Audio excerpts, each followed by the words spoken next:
Programme नाकाबिले फरामोश के चौथे episode में तमाम देखने वालों को खुशामदीद। आज की कहानी शहर कराची की है और शहर कराची के बिल्कुल दरमियान, बिल्कुल सेंट्रल की है। आज की कहानी शुरू करने से पहले आप सबको आगाह करता चलूं कि आज की कहानी देखने वालों के लिए ये कत्ल गारत, खून और मोहब्बत से भरी हुई कहानी है।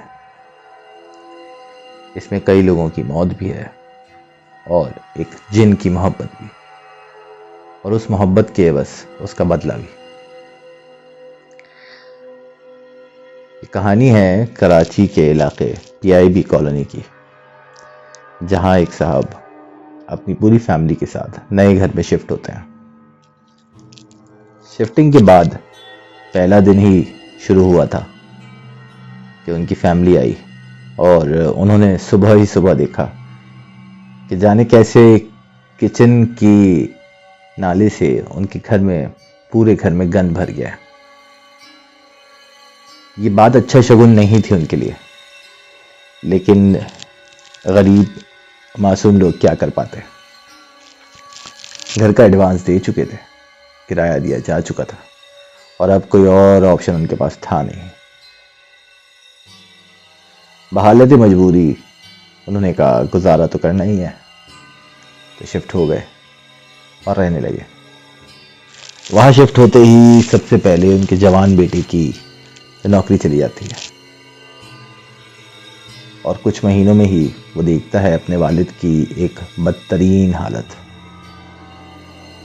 ये वालिद इंटेलेक्चुअली, जहनी तौर पर बहुत तेज और बहुत पुख्ता मिजाज के मालिक थे, लेकिन जैसे ही रात का पहर गहरा होता जाता था, रात सुनसान होती जाती थी, वहां उनके वालिद की तबीयत बिगड़ती जाती थी।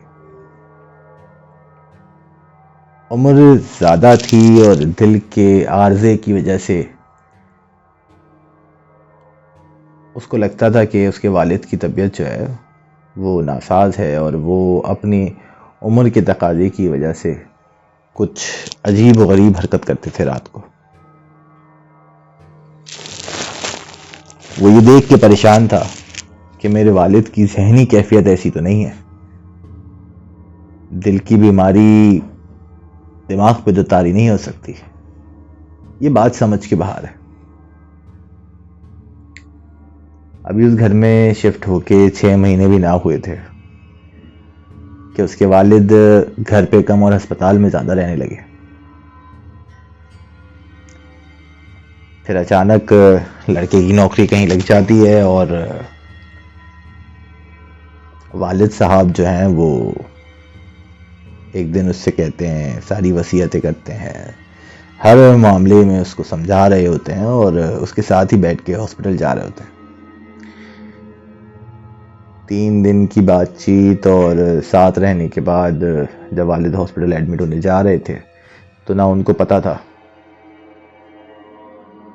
और ना उनके बेटे को पता था कि आगे क्या होना है। एडमिट होने के बाद 3 दिन बाद अचानक वालिद अपने बेटे को कॉल करते हैं। बेटा उनका ऑफिस में है, अभी बस पहुंचा ही था ऑफिस में। वालिद साहब कहते हैं कि बेटा तबीयत नासाज है, तुम अस्पताल आ जाओ और अपने चाचा को भी बता दो। बेटा ऑफिस वालों को बताता है कि मेरे वालिद रहते अस्पताल में, घर कभी मिलने आया करते हैं और आज उन्होंने कहा है कि तबीयत नासाज है अस्पताल में एडमिट रहने के बावजूद।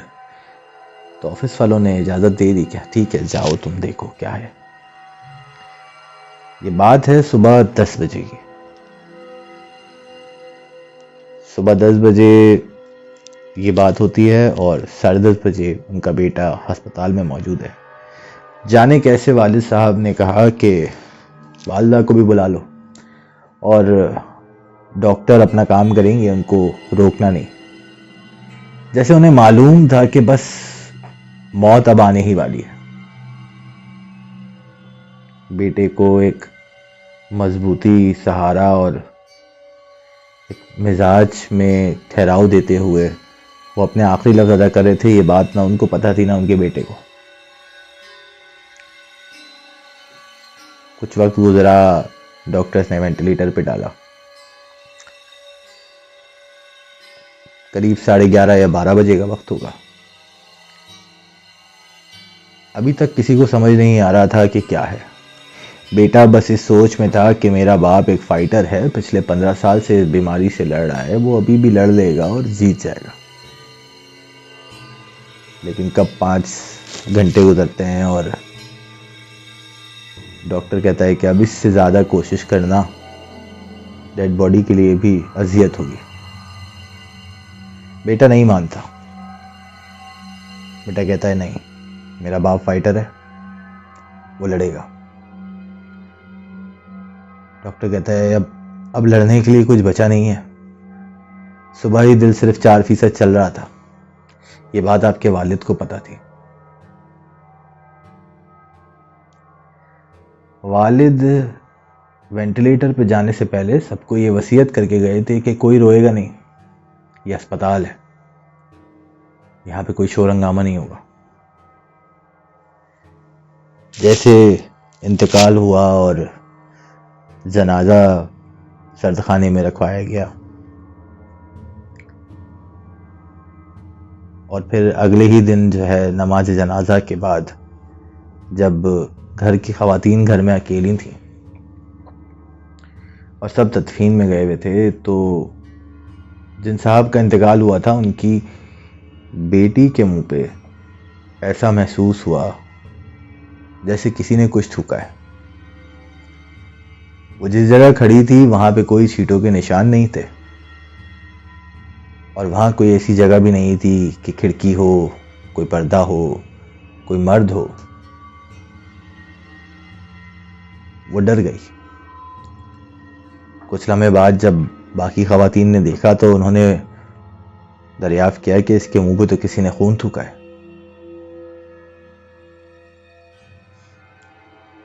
सारी ख़वातीन एकदम से खौफजदा हो गईं और अपने अपने मर्दों को कॉल करने लगीं। वो लोग अभी तदफीन करके वापस आ ही रहे थे कि ये फ़ोन सबके एक साथ बजना शुरू हुए और सारे मर्द एकदम ही पहुंचने लगे। सब ने जल्दी जल्दी घर पहुंचा। घर पहुंच के जब ये हाल दरियाफ्त किया जा ही रहा था तो वो शख्स जिसका इंतकाल हुआ उसकी दूसरी बेटी को हार्ट अटैक की कैफियत तारी होने लगी। अस्पताल लेके जाते हैं तो पता चलता है कि नहीं, कुछ नहीं हुआ है, बस ये सदमा ही है। ये बात अभी भी सबके समझ के बाहर थी कि एक शख्स का इंतकाल होता है, वो अपने घर वालों को अपने इंतकाल की सारी कैफियत पहले से बयान करके जाता है और उसके घर वाले उसी कैफियत को मौजू रखते हुए सारे इंतज़ामात और सारी चीज़ें करते हैं। ये बहुत मुश्किल मरहला था किसी भी इंसान के लिए कि वो अपने बाप को मरता हुआ देखे और फिर उस हिसाब से ज़िंदगी के अगले लम्हात को गुजारे। लेकिन उसके फ़ौरन ही बाद इस तरह के हादसात, ये बहुत अलार्मिंग था। ये एक तरह से सभी के लिए परेशानी का बाइस था। बेटे ने अपनी वालिदा से बात की और कहा कि देखें, वालिद की ज़िंदगी में भी मैं आपसे कहता रहा और अब भी मैं आपसे कह रहा हूँ कि चलते हैं इस मामले के पीछे, पता करते हैं कि क्या वजह है। ये मुझे रूहानी मसला लगता है, ये रूहानी मसला है। वालिदा ने कहा कि वालिद का अभी सोयम तो हो जाए, फिर करते हैं, फिर चलते हैं, देखते हैं। सोयम हुआ, उसके बाद वो जिस बहन को दिल का अटैक, हार्ट अटैक फील हो रहा था, उसको फिर वही कैफियत तारी हुई। इस बार वो सदमे में नहीं थी और उसने पहले ही बता दिया कि भाई मैं सदमे में नहीं हूं, लेकिन मेरी कैफियत नासाज होती जा रही है। फिर से अस्पताल गए और इस बार फिर डॉक्टर ने वही कहा कि इनको सिर्फ सदमा है और इस सदमे के तहत इनकी कैफियत बिगड़ रही है। इनको कोई दिल का अर्जा नहीं है, इनको कोई फेफड़ों का मसला नहीं है, इनकी सांस में लेने की तकलीफ इनके ना रोने की वजह से। इन्होंने अपना रोना रोक के रखा हुआ है, अपना गम रोक के रखा हुआ है, इसीलिए इनके ऊपर ये कैफियत है, लेकिन ऐसा था नहीं।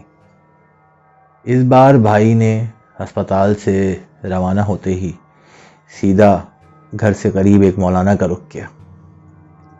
वहाँ जाके तमाम कैफियत दरियाफ्त की और मौलाना साहब ने बताया कि यहाँ पे बात एक जिन की नहीं है, यहाँ पे दो जिनों की बात है। एक वो जिन जिसके घर में आप रह रहे हैं और एक वो जिन जो आपकी नानी के ऊपर आशिक था। उस वक्त तो नानी ने अपनी ज़िंदगी किसी तरह इसको रोक थाम करके गुजार ली, लेकिन अब ये आपकी फैमिली का दुश्मन बन चुका है और ये अब आप लोगों का पीछा ऐसे छोड़ेगा नहीं। यकायक सब परेशान हो गए, सब ने ये वाक़या सुना और सब हैरान कि 2 नस्ल पहले का जिन इस नस्ल पे कैसे हावी है। फिर ये जिस घर में हम गए हैं उस घर में जिन, उसकी क्या कैफियत है। मालूम हुआ कि ये जो 2 नस्ल पहले का जिन है, उस वक्त जब इसकी रोकथाम की गई थी और इसको भगाया गया था तब ये चला तो गया था, लेकिन ये हमारे खून का प्यासा था और इसने सोच लिया था कि अगर मुझे मेरी मोहब्बत नहीं मिली, मेरा घर नहीं बस सका, तो मैं इस पूरी नस्ल में किसी का घर बसने नहीं दूंगा। और यही वो बात थी जिसकी वजह से वो 2 नस्ल तक इंतज़ार करता है और फिर वापस घर के सरबराह, घर के मालिक, फैमिली के सरबराह, हेड ऑफ द फैमिली पे अटैक करता है। नतीजा वालिद का इंतकाल कोई तबाही मौत नहीं थी, ये मौत उनकी इस जिन की हरकतों की वजह से थी और उसका अगला निशाना अब उनके औलादें थी। सबसे पहले बड़ा बेटा, उसके बाद तमाम बेटियां। ये फैमिली पहले ही बड़े नाजुक हालात से गुजर रही थी माशी तौर पर, और यहाँ ये हालात का बनना इनके लिए बहुत परेशान कुन था। कुछ वक्त गुजरा, मौलाना साहब ने दोबारा बुलाया और दरियाफ्त किया कि इन दोनों जिनों का तोड़ जो है हम निकाल चुके हैं, लेकिन इसका इलाज करीब 6 महीने चलेगा और उस 6 महीने तक आपके घर में ना कोई खुशी आ सकेगी, ना आपकी किसी औलाद की शादी हो सकेगी, ना शादी और रिश्ते की कोई बात हो सकेगी। मौलाना साहब दरियाफ्त करते हैं कि सबसे पहले आपके घर में जो इस जिन का बसेरा है, आप उसको घर से बाहर करें। उसको घर से बाहर किया जाता है। अमल की हुई कुछ चीज़ें घर में, घर के हर कोने में रखी जाती हैं, कुछ ठोकी जाती हैं। जिस दिन ये अमल किया जाता है उसके तीसरे ही दिन मकान मालिक की मौत हो जाती है। ये मौत बड़ी अचानक थी। हंसता खेलता बंदा, बैंकर था, अपनी हेल्थ के लिए बड़ा कॉन्शियस था, वो अपनी सेहत का बहुत ध्यान रखता था, वॉक करता था, वेजिटेबल्स खाता था, उसको कोई इशू नहीं था, कोई बीमारी नहीं थी। अचानक ही उसको ब्रेन हेमरेज हुआ और अगले ही घंटे में मालूम हुआ कि वो मर गया। ये लोग फिर मौलाना के पास गए और उन्होंने कहा कि ये हालत क्या है, ये मामला है क्या। मौलाना साहब ने बताया कि वो जिन जिसको आपने घर से निकाला है वो बदला ले रहा है। पहले बाप, उसमें उसने दूसरे जिन का साथ दिया, और अब मकान मालिक, अब उसको तीसरी जान चाहिए। अब आप सबको हिफाजती इंतजामात करने पड़ेंगे और यहीं से शुरू होगा आपके दूसरे दुश्मन जिन का इलाज। पहले हमने आपके घर के लिए मुहाफिजों को खड़ा किया और आपके घर में मौजूद आपके दुश्मन को बाहर किया। अब बारी है आपके हिफाजती की, आपके हिफाजती इक़दामात की, आपके गिर्द वो घेरा बनाने की कि जिसके अंदर कोई शय नहीं आ सकती बुरी नीयत के साथ। ये इलाज शुरू हुआ और ये इलाज घर के हर फर्द पे शुरू किया गया, माँ, बेटा, बेटियां। ये इलाज आसान नहीं था और रोज़ाना की बुनियाद पे मगरिब की अजान से पहले हर एक ने एक अगरबत्ती जलानी थी जो मौलाना ने दम की हुई थी, और जब तक ये अमल ख़त्म नहीं होता सब ने तावीज़ पहन के रखने थे। ये तावीज़ बहुत ही मुजर्रब दुआओं का एक मखसूस मजमुआ था जो उनके सबके हिसार के लिए था। दौराने इलाज बाकी सब तो हिफाजत से रहे, लेकिन एक दिन एक बेटी की तावीज़ उतर जाती है और वो ऐसे तड़पने लगती है जैसे मछली को किसी ने पानी से बाहर निकाल लिया। ये बेध्यानी थी उनकी, लेकिन उनको पता नहीं था कि ये जानलेवा साबित हो सकती है। इस कैफियत में माँ ने जब अपनी बेटी को देखा तो वो जाके अपनी बेटी के गले लग गई कि मेरी तावीज़ से उसका भी हिसार हो जाए। और इतने में दूसरी बेटियां उस बहन का तावीज़ ले आईं। काफ़ी देर के बाद हिसार उनका वापस जब बढ़ने लगा तो उसकी कैफियत कुछ बहाल हुई और मौलाना साहब ने फ़ौरन तलब किया माँ बेटियों को और उनकी बहुत तजलील की इस बात पे कि जब एक इलाज चल रहा है तो तुम लोग ध्यान नहीं रख सकते। ये आम मखलूक नहीं है, ये 2 सदियों पुराना जिन है। तुम लोगों की जरा सी गलती तुम लोगों के ही घर को नहीं, तुम लोगों के पूरे इलाके को खा जाएगी। एहतियात करो, नहीं तो अगली बार कुछ होगा तो मेरी जिम्मेदारी नहीं होगी। फिर तुम लोग जानो और तुम्हारा जिन। सब ने माजरत की मौलाना साहब से और कहा कि आइंदा ऐसी गलती नहीं होगी। अब इलाज शुरू था और दोनों जिन से जान छुड़ानी थी। कुछ वक्त गुजरा था, अभी 2 महीने ही हुए थे कि मकान मालिक के सबसे छोटे बेटे की भी मौत हो गई। ये कोई एक्सीडेंट नहीं था। हंसता खेलता बच्चा 14-15 साल का रात को सोता है और सुबह नहीं उठता,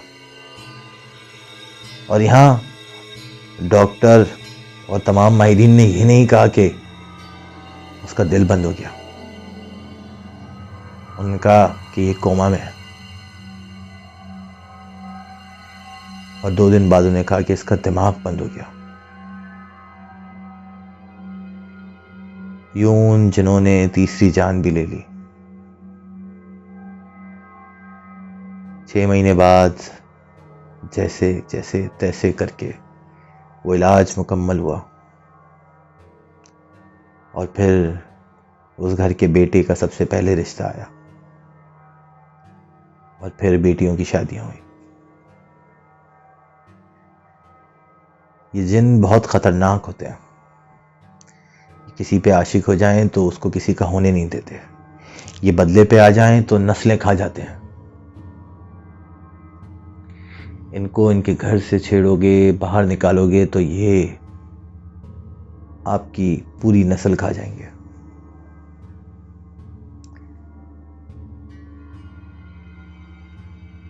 आप सबके लिए बस यही एक हिदायत है कि अल्लाह का नाम लेते रहें, अल्लाह का कलाम पढ़ते रहें, नमाज के पाबंद रहें और अल्लाह की बनाई दूसरी मखलूकों के साथ कोई खिलवाड़ ना करें, जाने अनजाने उनको तकलीफ ना पहुंचाएं। आज के इस प्रोग्राम के एपिसोड को यहीं इख्तिताम करते हैं। शुक्रिया।